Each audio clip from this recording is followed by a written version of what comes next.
En el momento en que la primera nave enemiga se hizo visible sobre las corrientes magnéticas de la atmósfera, los habitantes de la ciudad Ala supieron que no sería una invasión cualquiera.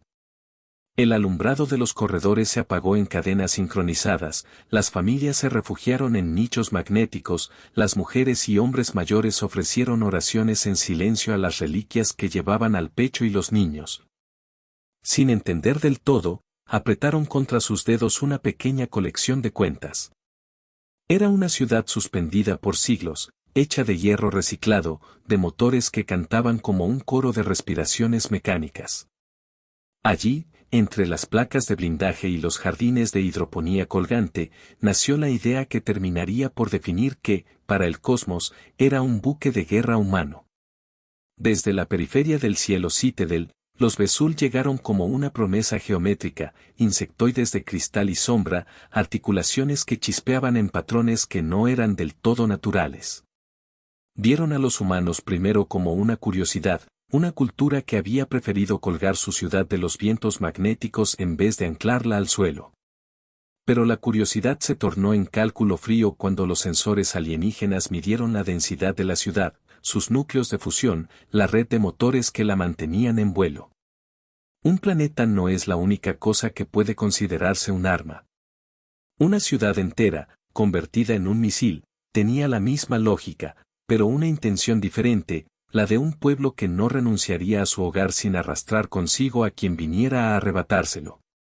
La omnisciencia narraba sin prisa los detalles, la rosada pátina en la placa de la capilla flotante donde colgaban las cuentas metálicas de la oración, el dibujo de una niña doblado y guardado en una cápsula de emergencia. Las líneas trazadas con mano temblorosa mostrando una aurora como guirnalda, el plato de juramento, un disco de acero con un nombre martillado a mano, que sirvió de testigo a votos sellados a la luz de turbinas. Esos objetos, pequeños y frágiles, eran la memoria material de una población que se consideraba ligada no solo por la gravedad o por tecnología, sino por una promesa nacida en noches heladas de viento eléctrico. Si su cielo Citadel caía, sus enemigos no navegarían tranquilos por el vacío dejando atrás cuerpos y memoria. Lo había dicho la gente en voz baja, lo habían jurado en privado y ahora esa promesa se volvía posible. Los Vesul no supieron distinguir devoción de cálculo. Para ellos, la fortaleza aérea era riqueza, densidad de recursos, un trozo de estrategia orbital que, una vez conquistado, abriría una puerta a la colonización de los vientos superiores de ese sistema estelar. Se acercaron con la elegancia de quienes creen haber leído ya cada movimiento del tablero. Pero la ciudad humana había tenido tiempo, mucho más del que sus atacantes imaginaban, para aprender el lenguaje del cosmos, cómo convertir lo que le sostenía la vida en lo que podría arrebatar la vida al invasor. Un concepto tan humano como absurdo, convertir un hogar en una espada y blanquear la ironía de aquel gesto en sonrisas de despedida y bendiciones. La cámara, un ojo sobre el hombro del tiempo, captó a la comandante Aitana Rojas por primera vez desde arriba, pequeña figura encima de la pasarela de mando, capa recogida al viento. Los mechones oscuros pegados por la humedad magnética. No era una líder de gestos heroicos, era una estratega que había leído mapas de probabilidades durante años. Sus ojos, fríos y cálidos a la vez, veían patrones que nadie más podía descifrar. A su lado, el ingeniero jefe, Noor Varela, ajustaba un panel con manos callosas, la nuca manchada de aceite y de ese sudor metálico que forma parte de la fe en las máquinas. Y en la nave, contra la pared de vidrio que daba hacia abajo, un niño de 5 años sostenía su dibujo, como si el papel fuera una ofrenda a un dios de viento. La primera señal del choque fue silenciosa, una línea rasgando la oscuridad, un pulso en la red magnética que hizo titilar las luces como si fueran un batir de párpados. Luego, el cielo se llenó de puntos, de velas metálicas que flotaban en geometrías letales. Los Vesul se desplegaron en una formación que buscaba envolverse, como redes de pesca que esperaran peces gordos. Sus naves resumaban un sonido cristalino, un zumbido que calaba los paneles solares como si los acariciara con dedos helados. La sorpresa humana no fue la resistencia, fue otra cosa más complicada. fue la decisión deliberada de convertir la ciudad en su última maniobra. No un ataque desesperado, sino algo que combinaba rabia y devoción, cálculo y plegaria. Había algo sacerdotal en la manera en que la población se preparó, la capilla desplegó sus velos de protección, la rosario se colocó alrededor del cuello del comandante. El dibujo del niño fue sellado en una cápsula con su madre escribiendo un mensaje en tinta que alguna vez fue sangre. La ciudad se tensó como un arco, en un universo que miraba con extrañeza, los humanos tensaron la cuerda hasta que supieron exactamente a qué alcance debían soltar. La cámara se alejó en un plano panorámico que mostraba la ciudad suspendida, majestuosa y frágil, atrapando la luz acerada del mundo. Fue la primera vez que cualquiera, alienígena o humano, comprendió la definición nueva de palabra, battleship humano. No era, en su concepto definitivo, un casco con cañones. Era una promesa hecha de puente, de motor, de memoria, lista para convertirse en un gesto eterno. Y cuando las primeras luces de ataque tocaron sus bordes, cuando el primer cristal alien cayó murmurando, nadie gritó. En el silencio previo, solo la determinación brilló como metal. La ciudad, a la que llamaban Ícaro por una costumbre poética, no había sido concebida para la guerra total. Sus arquitectos habían imaginado jardines colgantes, corredores solares y pasarelas donde los niños corrían con cometas magnéticas. Sin embargo, la guerra obligó a reconstruir el significado de cada espacio habitado. Los hangares se transformaron en cámaras de sacrificio controladas, los jardines alimentaron reactores auxiliares, y los vientos se midieron con la precisión de un relojero. Cada transformación fue acompañada por una oración, no una plegaria única, sino voces que recitaban nombres, fechas, promesas. Como si cada palabra fuera una pieza más de maquinaria destinada a mantener viva la ciudad hasta la hora de su decisión.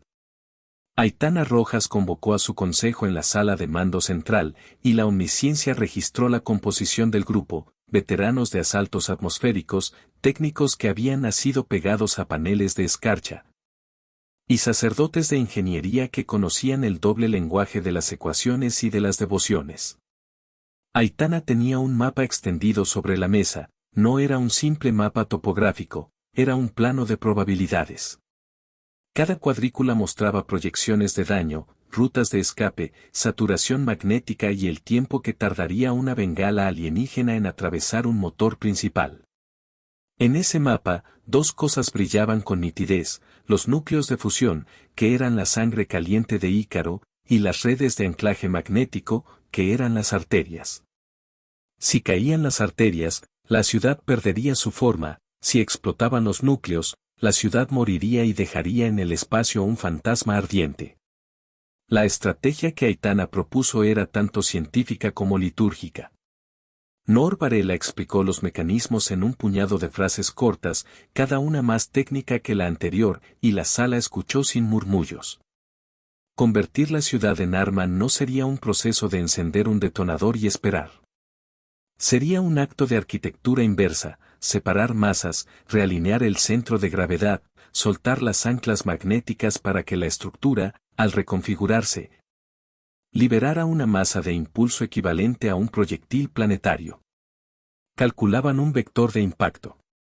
Calculaban que la ciudad, lanzada correctamente, podría destruir no solo las naves próximas sino la arquitectura de mando alienígena que flotaba como un coro de cristales sobre Ícaro. Era una maniobra que requería precisión, sincronía y, sobre todo, la voluntad de sacrificar su hogar si no lo devoraban primero. El ritual que acompañó a la ingeniería fue tan humano como necesario. En los hangares, los mecánicos pintaron una bandera interna con símbolos que combinaban el nombre del barrio con trazos que evocaban la aurora.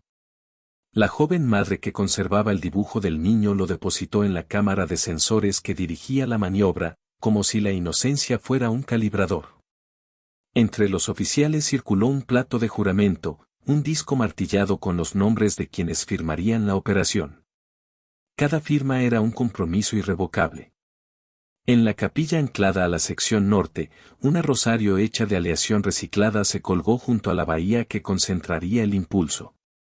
Aquello había algo de ceremonia en la técnica, La comunidad comprendió que la acción se sustentaría en devoción tanto como en cálculo. Los Besul, por su parte, ajustaban formaciones. Sus naves enviaban sondas que se pegaban al revestimiento metálico, analizando composiciones, buscando vulnerabilidades. No hablaban de honor ni de juramentos, su lógica era la eficiencia. Si tenían que arrancar una ciudad del cielo, lo harían con pinzas, desconectando un brazo, cortando un soporte. Su aprecio por el drama humano era nulo. La sorpresa sería que tales seres no podrían prever la profundidad de la decisión humana. La humanidad no solo defendería a Ícaro por el mero instinto de conservación, sino que estaba dispuesta a convertir su hogar entero en un arma de respuesta. En la sala de mando, el holograma proyectó una secuencia de animaciones, primero la liberación controlada de las anclas magnéticas, luego el desprendimiento de los estabilizadores. Después la inversión de vectores en los motores auxiliares para redirigir la masa. Las cuentas matemáticas mostraban probabilidades. Aitana modificó una variable, sacrificaría la sección social, donde estaban los jardines y los hogares, para preservar los núcleos de fusión. Era una elección dolorosa, una ecuación moral. Alguien sugirió otra opción, huir, dispersarse en cápsulas, pero la ciudad, incluso dividida, dejaría rastro y ofrecería a los Besul rutas desde donde conquistar otras naves. Si su población escapaba en cápsulas sin sentido estratégico, se convertirían en presas en la nada. La decisión de quedarse y transformar era, en apariencia, la más cruel y a la vez la más protectora, preservar el legado, arrastrar al enemigo, convertir la derrota posible en victoria retorcida. La atmósfera humana en esa sala era de calma táctica, una serenidad que nacía de la convicción. Aitana se dirigió a la mesa y tocó con la palma el plato de juramento, sus dedos encontraron la fría mella del nombre de Noor y de otros tantos. Nadie discutió. La operación recibió el nombre de Ascenso de Ícaro, un título cargado de ironía y de profecía. No hubo discursos largos ni promesas vanas, hubo instrucciones breves, abrazos contenidos y despedidas que se expresaron en la entrega de objetos simbólicos, la rosario al ingeniero, el dibujo al sensor chef.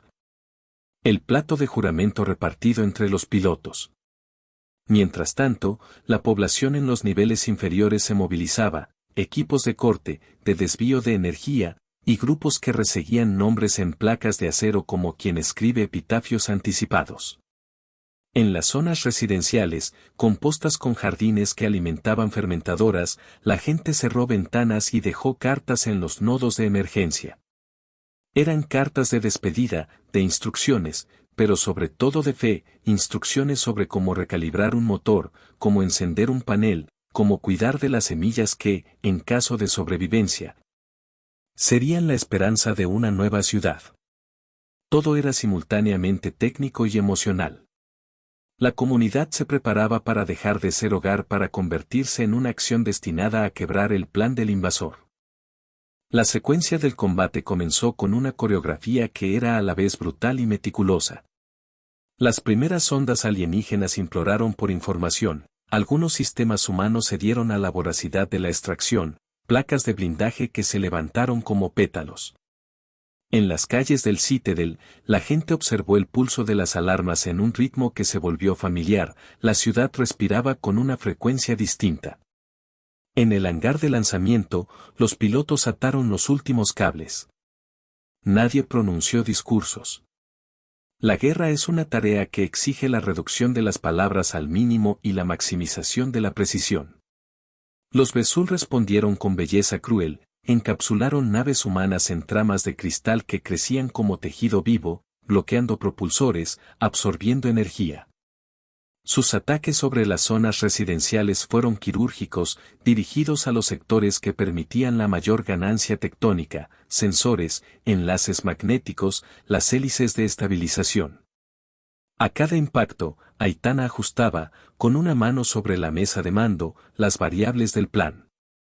Cada decisión alteraba el destino de miles. Tenía la frialdad de quien observa una tabla de ajedrez, la ironía de saberse dueño de un movimiento que implicaría renuncia total. En el piso inferior, Nor encendió secuencias que reconvertían laboratorios en cámaras de dirección de plasma. Sus manos trabajaban como si fueran plegarias mecánicas, los circuitos eran rezos, los tornillos, letanías. Su fe no se expresaba en palabrería, se expresaba en la precisión de cada soldadura, en la paciencia de cada ajuste. Había, a su espalda, un rosario atado a la caja de herramientas, su brillo gastado por años de uso. Nor lo tocó sin detenerse, un gesto que fue a la vez personal y simbólico, como si la aleación de aquellas cuentas materializara una bendición sobre su tarea. La ciudad comenzó a reconfigurarse. Las masas que antes sustentaban plazas y parques se apartaron, desplazadas por actuadores pesados. Pasarelas colapsaron controladamente, creando un nuevo perfil aerodinámico.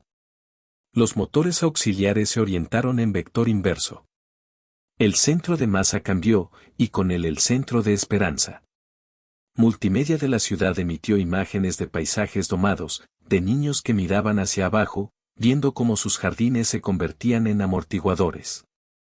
Los Vesul intensificaron sus acometidas, lanzaron oleadas que buscaban neutralizar los núcleos secundarios. No fue solo una lucha técnica, fue un combate moral. Familias eligieron quedarse en sectores que iban a ser sacrificados por su valor estratégico y escribieron notas en placas metálicas.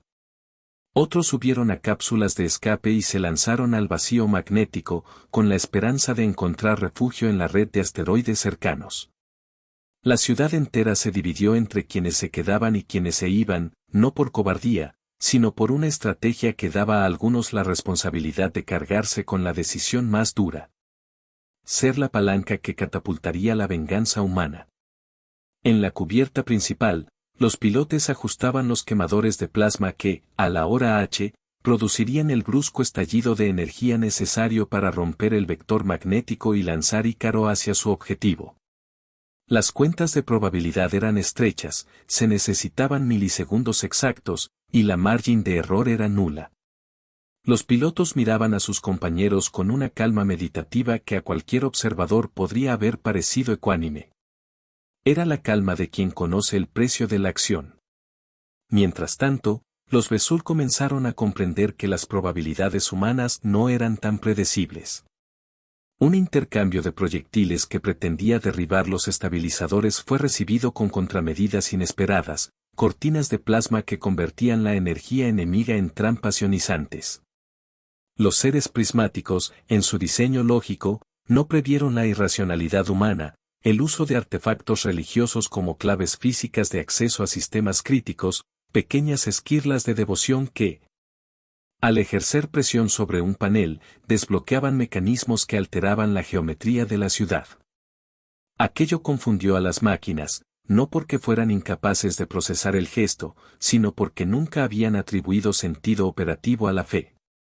En la periferia del conflicto, las ondas de los Vesul lograron abrir un brecha.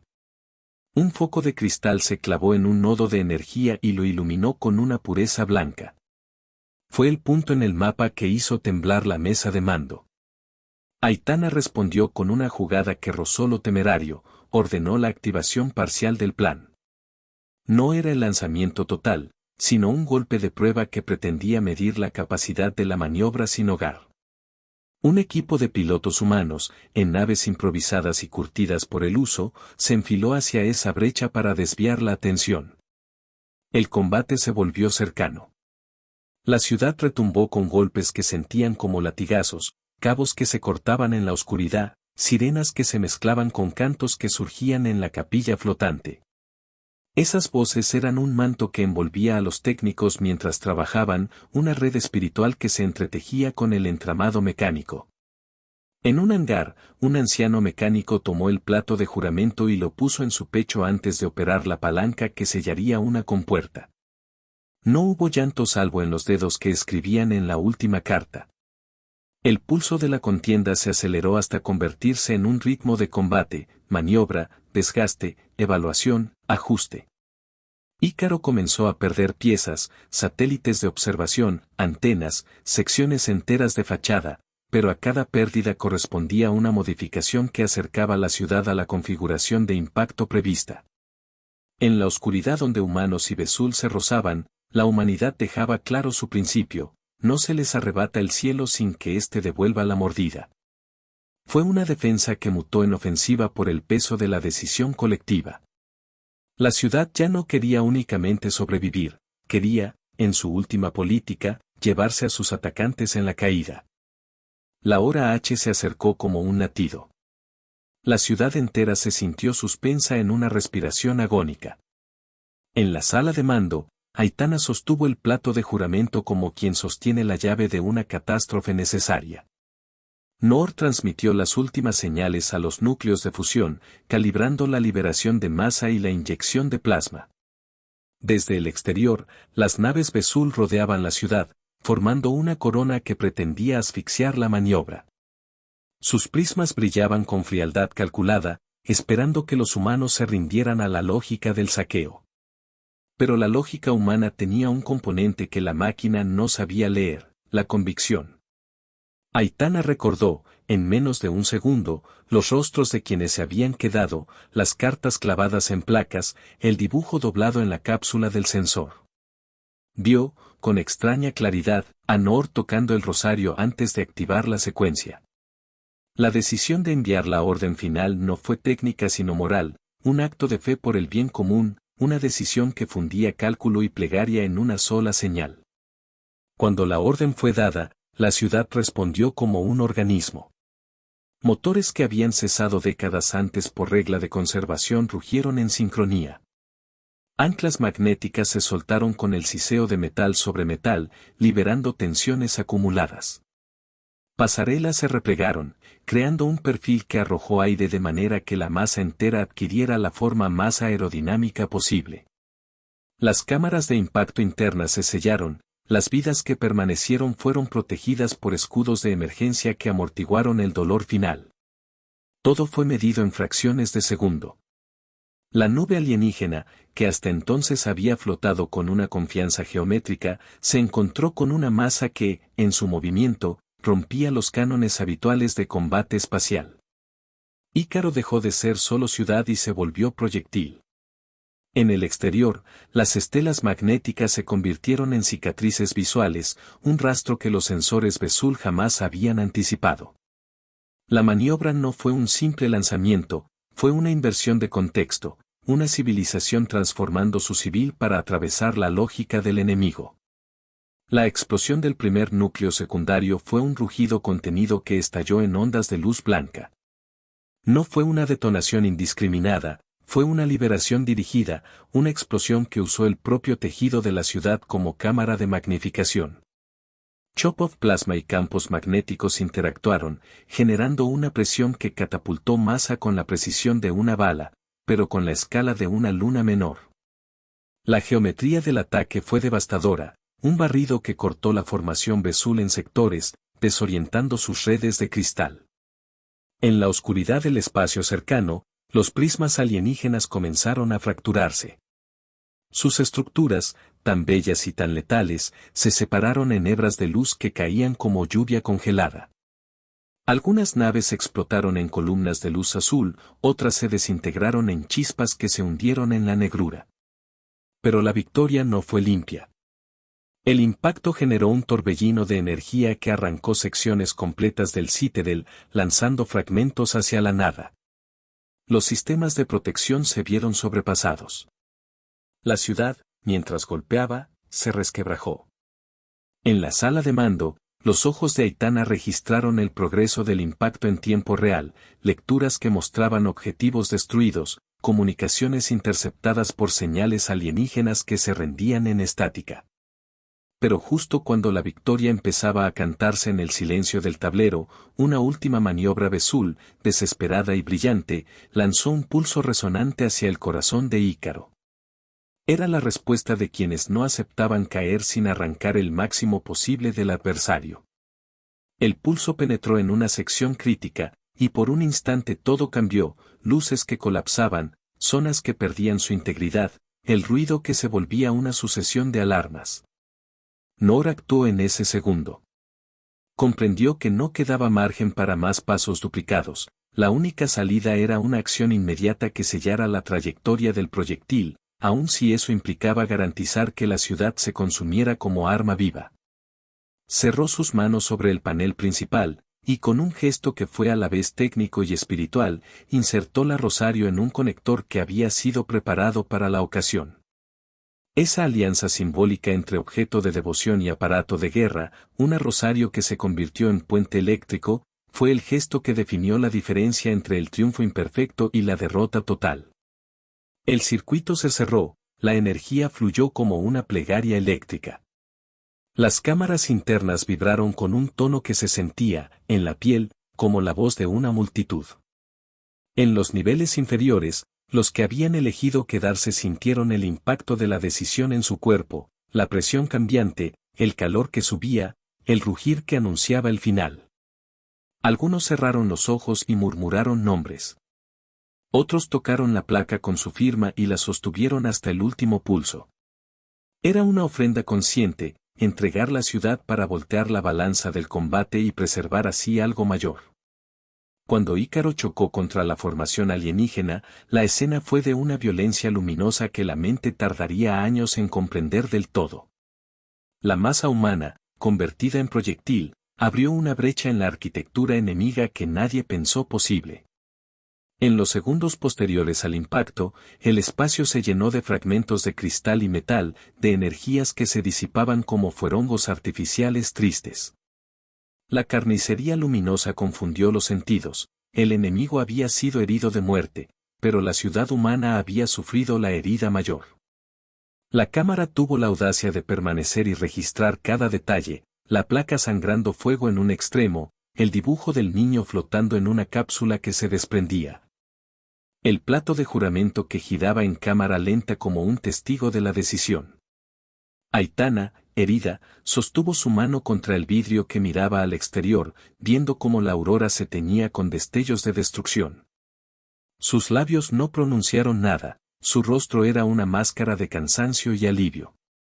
Noor, ya sin fuerzas, dejó caer la rosario que había sellado el sistema. El objeto cayó entre cables y chisporroteos y se perdió en la oscuridad, pero su gesto ya había cumplido su función. La maniobra, que había empezado como reacción fría y técnica, había culminado en una comunión de sacrificio y propósito. El estallido que siguió al impacto fue un eco que tardó en desvanecerse. La formación Vesul, una vez orgullosa en su geometría, se hallaba hecha añicos, señales de mando y coordinación se habían roto. Sin embargo, la victoria llegó con un precio que marcó la gravedad de la acción humana, Ícaro no sobreviviría en su forma original. La ciudad que había sostenido generaciones de historias, que había guardado jardines y comedias, había pagado la tarifa máxima por su derecho a existir. En los restos flotantes, entre paneles retorcidos y jardines incendiados, emergieron pequeñas cápsulas que contenían a los sobrevivientes. Salvarse no era sencillo, las cápsulas eran limitadas, las rutas de escape, peligrosas. Los Vesul, heridos y en desorden, no dispersaron la atención. Algunos de sus grupos, los más cercanos al impacto, quedaron consumidos por la onda. Otros, desorientados, optaron por retirarse con lo que pudieron rescatar. La inteligencia alienígena, acostumbrada a la lógica de eficiencia, empezó a reconfigurar sus prioridades. La invasión había sido un fracaso que ahora exigía reposicionamiento. Desde la distancia, observadores en estaciones neutrales tomaron nota de la inmolación humana con mezcla de estupor y respeto. La noticia, filtrada a través de satélites que aún funcionaban, recorrió el sistema en un rumor que parecía un nuevo tipo de mitología. Los humanos habían convertido su ciudad en arma y, por eso, habían detenido una invasión. Los supervivientes emergieron de sus cápsulas con el cuerpo marcado por la conmoción. Algunos estaban heridos de manera que los remedios podrían curar, otros habían sufrido amputaciones o quemaduras cuya memoria permanecería por largo tiempo. En la calma posterior, los que quedaron reunieron lo que pudieron, una placa del juramento hallada entre los escombros, doblada y quemada, el dibujo del niño aún intacto en su cápsula de fibra. Una cuenta de rosario encontrada enganchada a un cable fundido. Esos objetos se convirtieron en la nueva reliquia, no simples muñones de lo que fue, sino testigos de una elección de la que aún emergía una lección. La reconstrucción, cuando empezó, no fue inmediata. No había infraestructura para una reparación rápida de una ciudad que había sido diseñada para vivir en un cielo que ya no ofrecía las mismas condiciones. Los supervivientes, sin embargo, comenzaron a organizarse con la misma decisión con que habían decidido el sacrificio. Las cápsulas, convertidas ahora en refugios, se amarraron a fragmentos de ala que todavía mantenían magnetismo suficiente para sostener alguna vida. Se formaron pequeños campamentos flotantes donde se contaban historias para no olvidar. En las noches, aquellos que podían ver el cielo narraban cómo el aliento del enemigo había cambiado tras la maniobra, cómo se contaba en el espacio la idea de la ciudad que se ofreció como proyectil. La omnisciencia permite ver además las consecuencias políticas y culturales. Las colonias vecinas, que habían mirado con recelo a Ícaro en tiempos de calma, empezaron a enviar misiones de rescate y ayuda humanitaria. No porque la humanidad hubiera ganado un honor olímpico, sino porque el sistema entendió que enfrentarse a una civilización con tal capacidad de sacrificio cambiaba el cálculo estratégico. Las conferencias que vinieron después no hablaron solo de turismo o de comercio, empezaron a debatir códigos interestelares que incluyeran el reconocimiento de la voluntad colectiva de una sociedad. Ícaro, aún en ruinas, se convirtió en un emblema, una advertencia y una lección. En los días posteriores, se celebraron rituales pequeños y silenciosos. Entre las ruinas hubo procesiones, no de lamentación, sino de memoria. En una plaza que ya no existía se colocó la placa de juramento. La firma de Noor, la de Aitana, la de los mecánicos, se leía borrosa, arcillosa, recubierta de hollín. La gente la tocaba y recordaba no la técnica de la destrucción, sino la razón por la que se había decidido, un acto de defensa que incorporó la fe de un pueblo. Su capacidad de reorganizar esperanza y rabia en un gesto supremo. Se contaban historias sobre el rosario que cerró circuitos, sobre el dibujo que fue llevado al corazón del censor, sobre la mujer que había jurado quedarse. Esas historias no tenían tono épico en su narración, estaban llenas de arrepentimiento y orgullo, de amor por lo perdido. Los Besul, por su lado, redefinieron sus códigos. Para una especie que había valorado la eficiencia por encima del todo, encontrarse con humanos dispuestos a arriesgarlo todo con fundamento en juramentos y cuentas robó certidumbre. Algunos de sus científicos empezaron a estudiar los gestos humanos como variable de combate, porque la fe puede ser catalizadora de decisiones tácticas. Hubo debate interno en sus cámaras, discusiones que mezclaron curiosidad con temor. La guerra, que parecía responder siempre a ecuaciones, tuvo que incorporar ahora un factor que no se medía en puntos de daño, la posibilidad de que un pueblo prefiriera la extinción si con ello rompía los planes del invasor. Aitana Roja sobrevivió lo suficiente para ver el horizonte de su mundo teñirse con una nueva luz. Sus manos, hechas para dirigir, se llenaron de cicatrices y de memorias. En una tarde fría, con la aurora que había amado sobrevolando los fragmentos, sostuvo el dibujo del niño sobre sus rodillas. Lo desplegó y sonrió, no con júbilo sino con la certeza de que algo había sido protegido, no la ciudad solo, sino la idea de que una comunidad puede decidir su destino con una mezcla de cálculo y oración. Noor, con menos fuerzas, dejó una nota en la placa de juramento, algo breve, traducible en circuitos, por nosotros y por quienes tuvieron la temeridad de creer. En las estaciones vecinas, se insistieron cambios. Nuevas leyes de comercio, pactos de no agresión, hubo, también, un resurgimiento de la admiración hacia la resistencia humana. Ícaro se volvió una referencia moral, un mito operativo. Los restos flotantes que quedaban fueron recogidos en una misión conjunta, y entre ellos emergieron objetos que narraban la historia, cuentas gastadas, un plato con firmas, partes de una armadura con el impacto marcado. Colecciones de viejos periódicos hablaron de la batalla, y artistas, con la solemnidad que merecen los hechos humanos, comenzaron a captar la escena en grabaciones que circularon por todo el sistema. Con el paso del tiempo, la memoria se organizó en capas. En las capas más frías y analíticas se hablaba de maniobras, de vectores, de probabilidades. En las capas más cálidas se contaba la secuencia de voluntades que conformaron la decisión. Y en el centro, como núcleo de todo, permaneció la idea de que la humanidad, en su combinación única de fe religiosa o científica, tantas formas diferentes de buscar significado, había convertido su hogar en un arma para defender algo más que su vida, su honor y su memoria colectiva. La ciudad proyectil dejó una industria de lecciones en su estela, una incómoda pregunta para futuras generaciones: ¿hasta dónde debía llegar la defensa? La respuesta, que cada nueva comunidad formularía a su manera, encontraría en Ícaro un ejemplo que mezclaba tragedia, belleza y sacrificio. En los años sucesivos, se erigieron monumentos en varios anclajes orbitales, placas que no glorificaban la muerte sino la decisión. El nombre de Ícaro fue inscrito en salones donde se discutían ética y defensa, y en las aulas se enseñó la maniobra como caso de estudio, táctico, moral y, sobre todo, humano. Los supervivientes que quisieron vivir a menudo se convirtieron en custodios de esa memoria, contaban la historia a niños nuevos, a viajeros, a diplomáticos. Siempre había en sus relatos una mezcla de dolor y de orgullo, una cadencia que enseñaba cómo, en ocasiones, el amor por un hogar puede traducirse en un acto que cambie la política de un sistema entero. La placa de juramento, finalmente, fue colocada en un santuario improvisado, un fragmento grande del ala, conservado y anclado a una estación neutral. Cerca de la placa, alguien dejó el dibujo del niño y una cuenta de la rosario. Era un altar pequeño, sin fanfarrias, con la esencia de lo que había sucedido en su centro, la comunión entre devoción y estrategia. Los visitantes que llegaban en naves pequeñas se inclinaban, tocaban la placa y se iban con el silencio propio de quien presenció algo que excede la lógica simple. A veces, en la distancia, aún se podían ver restos de la aurora que habían observado.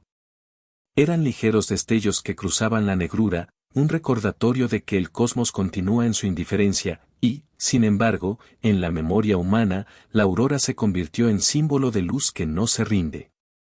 La historia de Ícaro perduró no porque la humanidad se presentara como imbatible, sino porque en su núcleo había una lección más peligrosa y magnífica, la de que un pueblo con fe puede, cuando se le empuja, transformar su propio hogar en arma para preservar algo intangible y eterno.